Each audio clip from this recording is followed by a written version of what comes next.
Hope you are as excited as I am about multiplying and dividing rational numbers. Here's your first example. We're going to be multiplying with fractions and positive and negative numbers. So the problem says calculate the product. Product, remember, is the answer to a multiplication problem. So here's our multiplication problem. 3 1/5 times negative 2 2/3. In order to multiply fractions, you first need to change it so that we have an improper fraction. Okay, and I can remind you how to do that now. So, an improper fraction, you multiply the whole number in the denominator, add the numerator to get your new numerator. So 3 times 5 is 15, plus 1 is 16. Keep your denominator. So 16 over 5 is the same as 3 1/5. So then, for the second one, 2 times 3 plus 2. 2 times 3 is 6, plus this 2 is 8. So we have times negative 8 over 3. Okay, so then all you do is you multiply straight across. So, first of all, from what we learned in class, a positive times a negative is negative.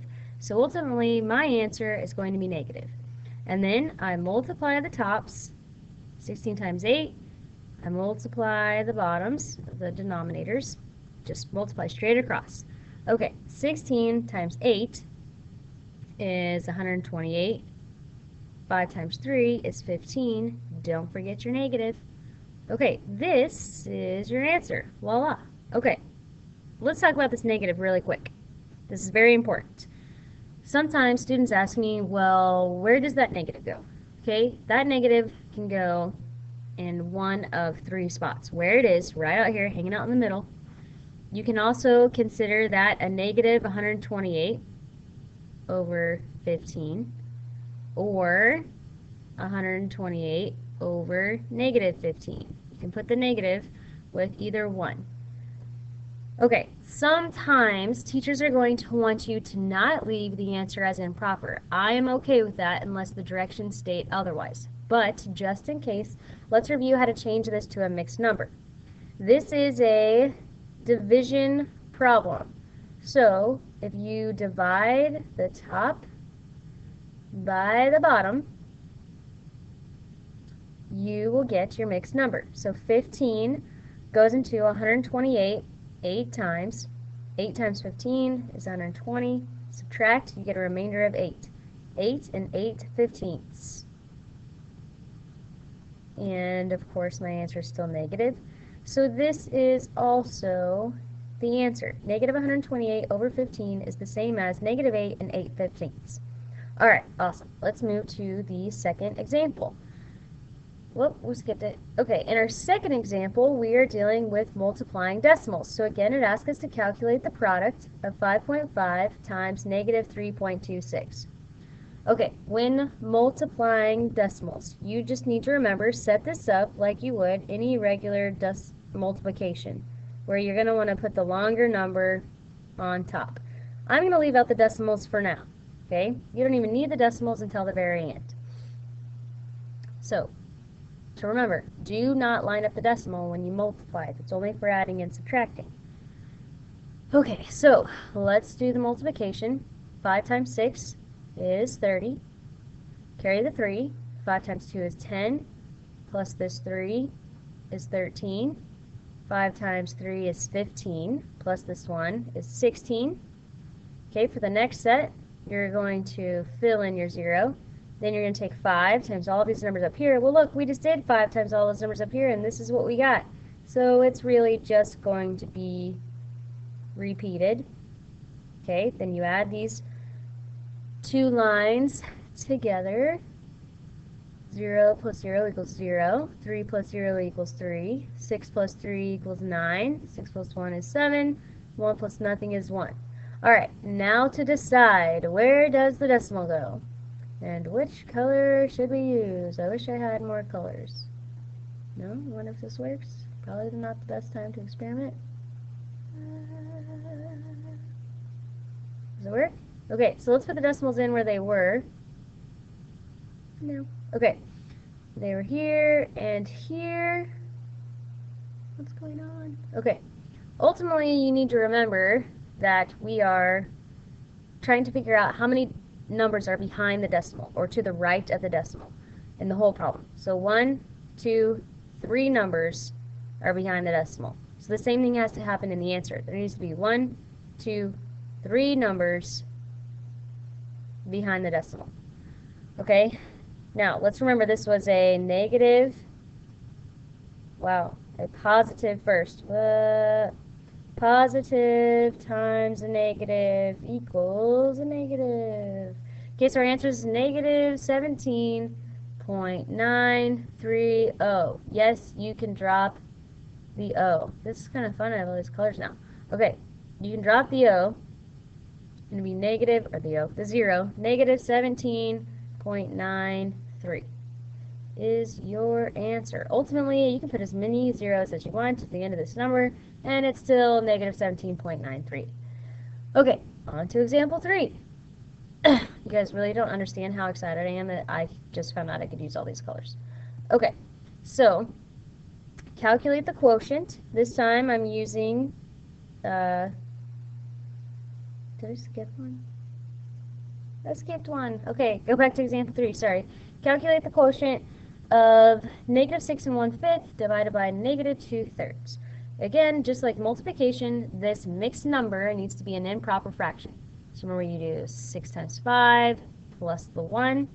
That would be, and the whole thing's negative, negative 31/5 divided by negative 2/3. Okay, watch very carefully. We can talk about the y later, or maybe we already have. Okay, the colors thing is dangerous. Okay, negative 31/5 divided by negative 2/3. Well, a negative divided by a negative is a positive, so I need to remember that. My answer is going to be positive, so might as well just drop them now.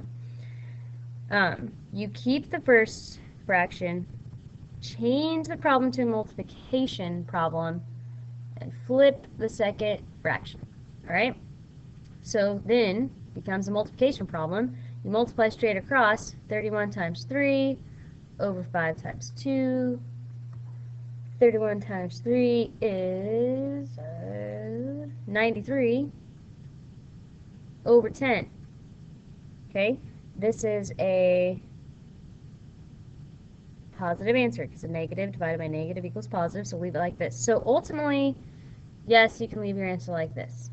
Okay? Or for a mixed number, you do 93 divided by 10. 10 goes into 93 9 times with a remainder of 3. So 9 and 3 tenths, which is pretty easy. You can kind of see it in there. So here you go. 2 answers. That's a 10. Promise. Okay. Last example. Finally, Mrs. Sameka.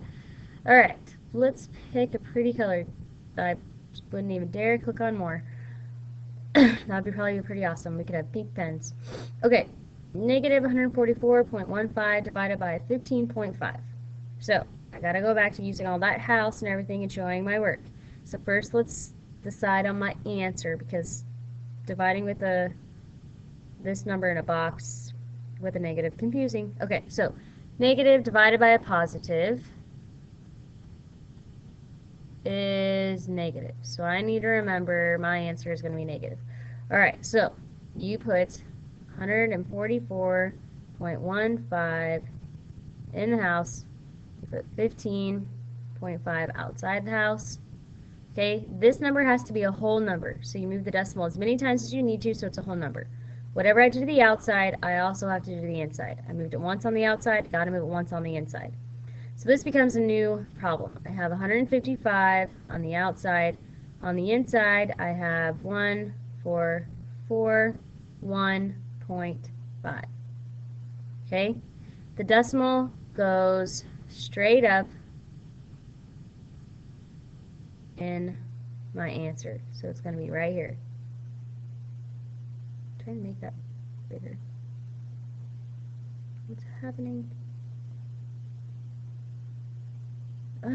Sorry guys. Okay, never mind. Not a bigger decimal.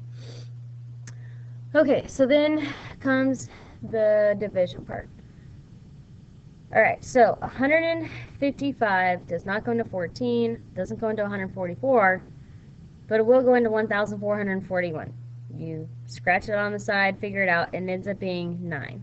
Okay?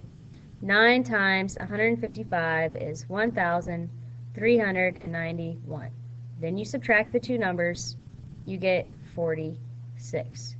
Okay? Now, you have to bring down the 5. This becomes 465.